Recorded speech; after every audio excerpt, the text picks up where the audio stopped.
नमस्कार दोस्तों, वीडियो देखना अगर शुरू कर ही दिया है तो कृपया वीडियो को पूरा देखें ताकि आप हमारी बात समझ सकें, क्योंकि वीडियो स्किप करके आप भी कोई प्रधानमंत्री का चुनाव नहीं लड़ने वाले। दोस्तों, दिल्ली के रामलीला मैदान जो धरना या प्रदर्शन के लिए फेमस है, वहीं पे एक धरना प्रदर्शन हुआ और वो सरकारी कर्मचारियों की तरफ से, और उनकी मांग ये है कि उनकी पुरानी पेंशन योजना शुरू की जाए।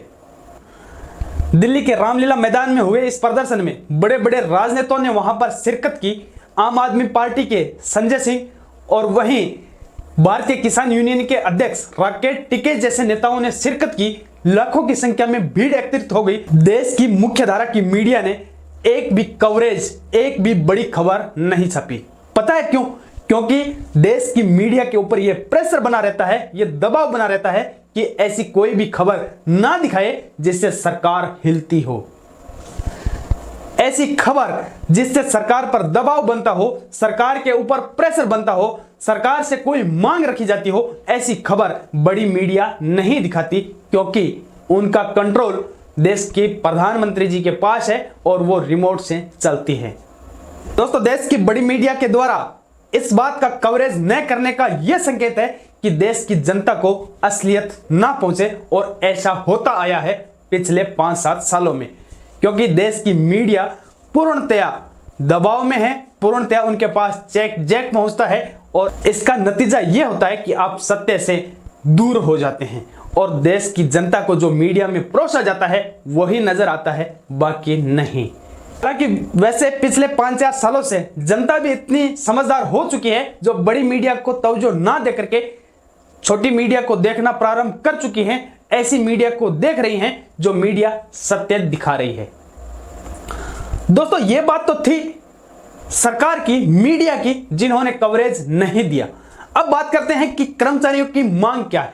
दोस्तों, कर्मचारियों की मांग यह है कि जो पुरानी पेंशन स्कीम बंद कर दी थी उनको बहाल करने की मांग है, और उनका मानना यह है कि वो पुरानी पेंशन योजना ही शुरू रखें जिसमें कर्मचारियों का फायदा हो, कर्मचारियों का भला हो, और दावा यह किया जाता है कि कर्मचारियों के घर परिवार अच्छे से चल सके। हमारा मानना भी यह है कि एक मजदूर जिसका पसीना सूखने से पहले उसको मजदूरी मिल जाना चाहिए, और सरकारी कर्मचारी भी सरकार के मजदूर हैं, इसलिए उनको भी पेंशन मिलनी चाहिए। उसके बाद सवाल यह उठता है कि क्या सरकारी कर्मचारी अपनी नियति पर, अपनी ईमानदारी पर रहते हैं? क्या सरकारी कर्मचारी जिनको जनता की भलाई के लिए लगाया गया है, जनता के टैक्स के पैसे से उनको सैलरी मिलती है, क्या वो जनता के लिए कार्य करते हैं? दोस्तों, हम किसी भी राजनीतिक पार्टी से ताल्लुक नहीं रखते, लेकिन हमारे भी कुछ सवाल है और ये हमें पूरा हक है कि सरकारी कर्मचारियों से यह सवाल पूछा जाए। हमारे सवाल उन पुलिस कर्मियों से हैं जो राह चलते वाहन चालक से 100 रुपए का पेट्रोल डलवा करके बाइक चलाने वाले व्यक्ति से 50 रुपए की रिश्वत ले लेते हैं। वो पुलिस कर्मचारी पेंशन के लिए आंदोलन करते हैं, लेकिन इस बात के लिए आंदोलन नहीं करते कि ऐसे रिश्वतखोर पुलिस वालों को तुरंत बर्खास्त किए जाए और उनको 20-20 साल जेल में डाल दिया जाए। अगर ऐसा आंदोलन होता है, ऐसा कानून बनता है, तो एक भी पुलिस कर्मचारी रिश्वत नहीं लेगा। हमारा सवाल उन डॉक्टर लोगों से है जिनको 1-1.5 लाख रुपए, 2 लाख रुपए सरकार की तरफ से सैलरी दी जाती है, लेकिन वो अस्पताल में कम बैठ करके अपने घर पे बैठ करके फीस वसूलने में लगे रहते हैं। वहीं अस्पताल में गरीब ऐसे लोग जो इलाज कराने के लिए आते हैं उनको भगवान मान करके उनको दुत्कार देते हैं, उनकी दिल से देखभाल नहीं करते। हमारा सवाल उन बैंक वालों से भी है जो सरकार की तरफ से पेंशन लेकर के और खिड़की पर व्यक्ति पहुंचने के बाद यह कह करके बंद कर देते हैं कि हमारा लंच टाइम हो गया। फॉर्म में एक छोटी सी गलती होने के बाद उसको बताने समझाने की जगह उसको यह कह देते हैं कि कल आना, और 3-3 दिन तक एक खाता खुलवाने के लिए भी चक्कर लगवाते हैं। बैंक वाले इस बात के लिए कभी हड़ताल नहीं करते कि बैंक में आया हुआ व्यक्ति कोई भी परेशान ना हो, और अगर कोई बैंक कर्मचारी किसी को परेशान करता है तो उसके खिलाफ बड़ी सजा होनी चाहिए। 1000, 2000, 3000 की रिश्वत लेते हुए पटवारी लोग पकड़े जाते हैं, लेकिन पटवारी लोग मिलकर के इस बात के लिए कभी आंदोलन नहीं करते कि अगर रिश्वत लेता हुआ कोई पटवारी पकड़ा जाए तो उसके खिलाफ सख्त कार्रवाई हो विद्यालय में बच्चों के साथ क्रूरतापूर्ण व्यवहार और नींद लेते हुए अध्यापकों के मामले काफी उजागर होते हैं, लेकिन अध्यापक लोग इस बात के लिए आंदोलन नहीं करते कि ऐसे अध्यापकों को नौकरी से बर्खास्त किया जाए, बाहर किया जाए और उनको कड़ी से कड़ी सजा दी जाए।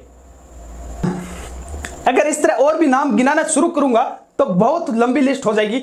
अगर ध्यान से देखोगे तो आप पाओगे कि सेना के अलावा देश में ऐसी कोई डिपार्टमेंट नहीं होगी सरकारी जहां पर भ्रष्टाचार नहीं होता, रिश्वत का खेल नहीं होता। और सबसे ज्यादा पेंशन के लिए या टीएडीए के लिए सरकारी कर्मचारी वे ही हिस्सा लेते हैं जिनको 1-2 लाख रुपए सैलरी मिलती है और उनकी नकारापन की पराकाष्ठा देखते ही बनती है। यानी निकम्मापन में हद उनकी है, लेकिन पैसे उनको पूरे चाहिए, लूट वाले भी चाहिए, रिश्वत वाले भी चाहिए, सरकार की तरफ से भी चाहिए, टीएडीए भी चाहिए। दोस्तों, हम ऐसा नहीं कहते कि 100% ऐसा होता है, लेकिन 90% कहें तो अतिशयोक्ति नहीं होगी। 10% ईमानदार कर्मचारियों को अगर छोड़ दें तो 90% आपको ऐसे ही मिलेंगे जो पैसे के लिए बिकाऊ और आलसी और काम में निकम्मेपन की हद की पराकाष्ठा पार करते हुए मिलेंगे, लेकिन उनको सब कुछ पूरा चाहिए, सरकार की तरफ से सब कुछ चाहिए और बात बात पर आंदोलन के लिए तैयार रहेंगे। दोस्तों, 10% ईमानदार कर्मचारी और सैनिकों के लिए माफी, लेकिन बाकी जो 90% कर्मचारी हैं इनके लिए सिस्टम सुधारना पड़ेगा, तब जाकर के देश में भ्रष्टाचार मिटेगा। और अगर ईमानदारी से कार्य सरकारी कर्मचारी करने लग जाता है तो देश की जनता को कहीं तकलीफ नहीं होगी। अगर उनको पुरानी पेंशन दे दीजिए, उनको 1 लाख की जगह 1.5 लाख सैलरी दे दीजिए, लेकिन कहीं दिक्कत नहीं होगी। लेकिन इससे पहले हमें हमारे देश के भ्रष्टाचार का जो लीकेज है, जो भ्रष्टाचार का सिस्टम है, उसको बदलना पड़ेगा। उसको बदलने के बाद आप चाहे पेंशन दीजिए, टीएडीए दीजिए, कुछ भी दीजिए, लेकिन भ्रष्टाचार बंद होना ही चाहिए। इस पूरे मामले पर आपकी क्या राय है, आप कमेंट करके जरूर बताएं और हमें संबल देने के लिए वीडियो को शेयर, चैनल को सब्सक्राइब कीजिए।